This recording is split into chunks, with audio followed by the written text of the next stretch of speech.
বিদেশি বাণিজ্যিক জাহাজ চলাচলের জন্য খুলে দেওয়ার কয়েক ঘন্টার মধ্যেই কৌশলগতভাবে গুরুত্বপূর্ণ হরমুজ প্রণালীতে পুনরায় অবরোধ আরোপ করেছে ইরান। আইআরজিসি জানায় প্রণালীর নিয়ন্ত্রণ আবারও পূর্বের অবস্থায় ফিরে গেছে এবং এটি এখন সম্পূর্ণভাবে সামরিক বাহিনীর তত্ত্বাবধানে রয়েছে।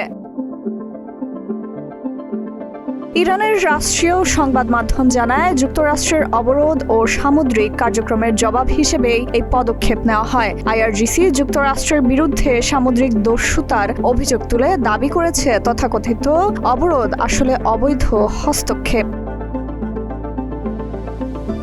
এর আগে যুদ্ধবিরতির প্রেক্ষাপটে প্রণালীটি খুলে দেওয়ার ঘোষণা দেওয়া হয়, তবে যুক্তরাষ্ট্রের পক্ষ থেকে ইরানি বন্দরগুলোর উপর নিষেধাজ্ঞা অব্যাহত থাকার ঘোষণা পরিস্থিতিকে আবারও জটিল করে তোলে।